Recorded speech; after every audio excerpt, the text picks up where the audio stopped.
G'day everyone, my name is Dave and I'm Australian. And because I'm Australian, I grew up eating meat pies. Now there was this one time when I was like 14 years old where I bit into a hot meat pie, and what I found in there was this big bit of animal tendon. I mean, it was all chewy and gristly and made me want to puke. Heartbreaking, right? Maybe you don't feel the same way I do about that event, but you've probably experienced something similar in your own life. Something that was hard to get over.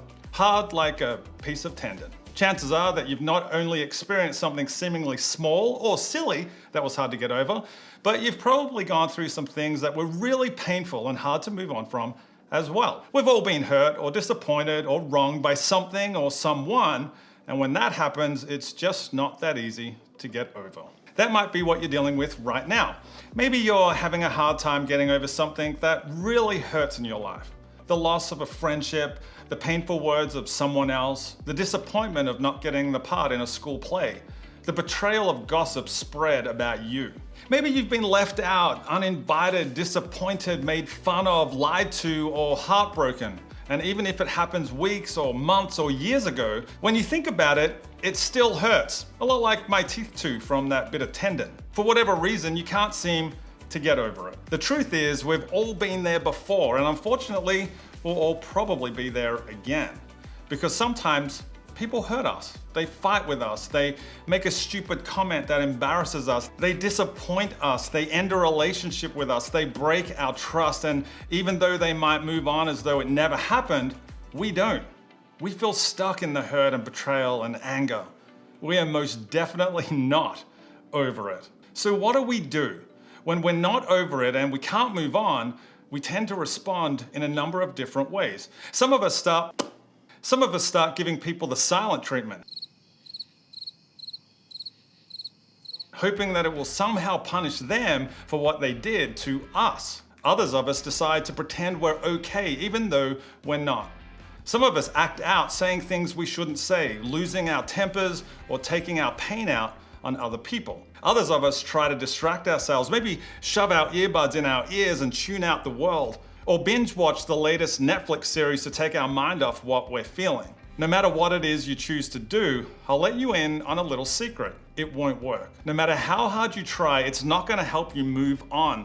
It's not gonna help you get over it. Sure, you might feel better for a moment, but the feelings are still there. The feelings won't go away. And that really stinks because ultimately those feelings only hurt you. Sorry, got distracted by people in the background. Keep it down, come on! Shh, trying to work in here. You're the one holding on to the heartache and the pain, not the other person. You're the only one suffering because you can't move on. It's kind of like that game, Tug of War. Hang on, let me show you what I mean.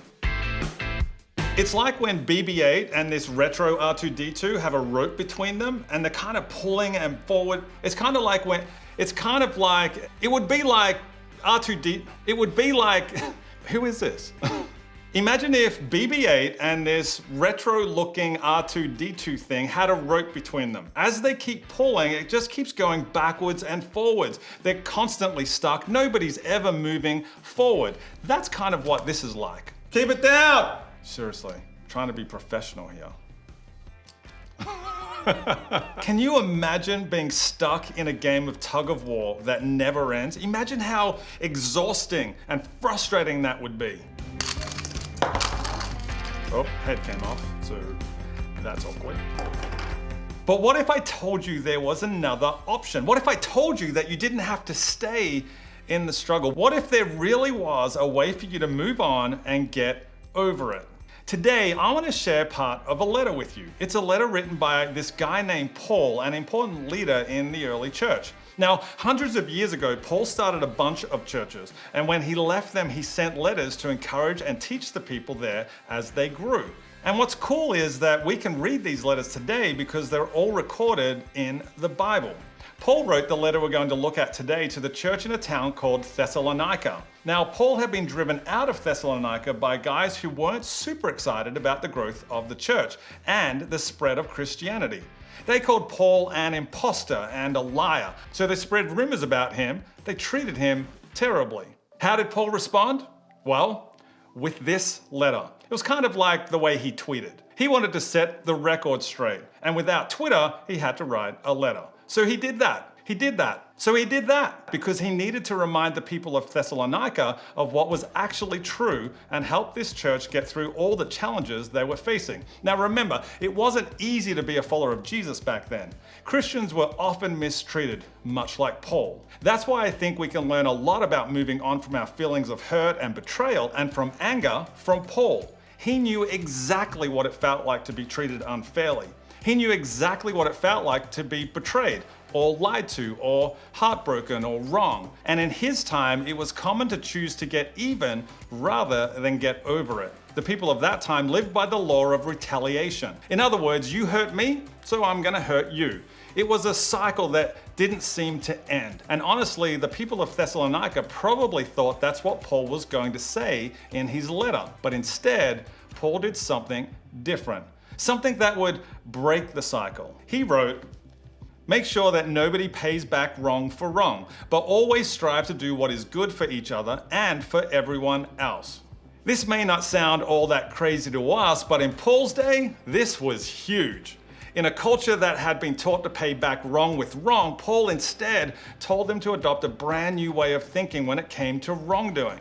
He encouraged them to step out of the cycle of wrong for wrong and instead focus on what was good, not just for them, but also for all. Think about how this might impact your life. Instead of staying mad, hiding out, trying to get even, or simply feeling stuck in the pain and hurt you're feeling because of something or someone else, what if you chose to let go of what was hurting you for the good of everyone, including you? I know that probably sounds like a really difficult thing to do, but that's because it is. It's not easy to choose to let go of the pain someone has caused us. It's not easy to want to do what's good for someone who has hurt us. It's not easy to let go of the grudge we might be holding on to in favor of the good. But Paul told us that if we want to break the cycle, if we want to get over it, we have to try. In other words, we have to forgive. Why? Because forgiveness helps you get over it. At this point, you may be thinking, okay, I get it, just because someone is a jerk doesn't mean I have to be a jerk. But how does that help me get over it? How do I forgive when I'm still hurting on the inside?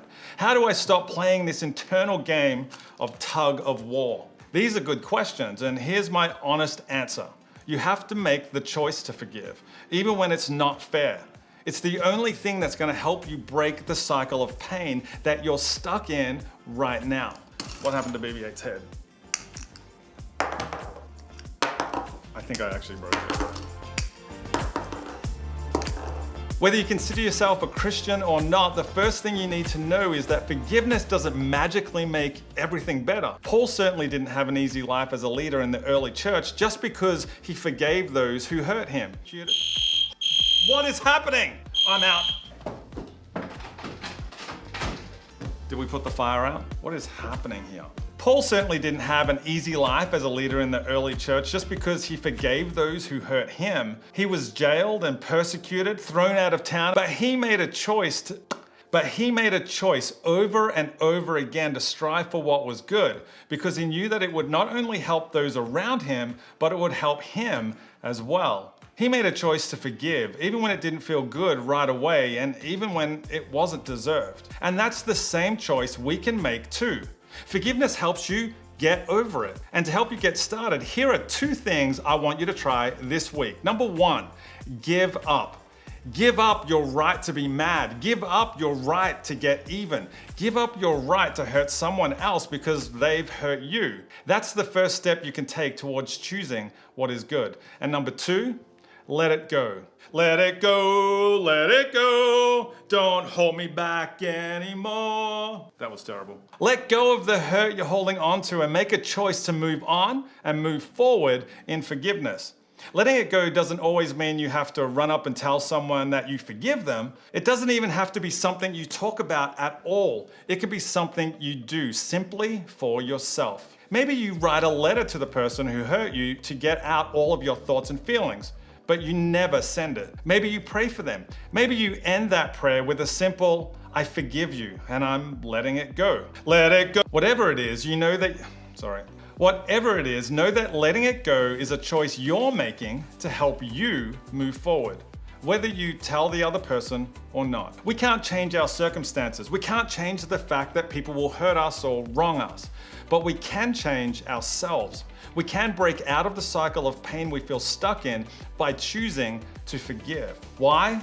Because forgiveness helps you get over it. Here's something I want you to think about. What is one hurt in your life that you've had a hard time letting go of?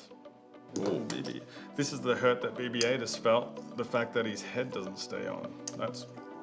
It legit doesn't stay on. Oh, fixed it. Do you forgive me, BB-8? Thank you. BB-8 got over it.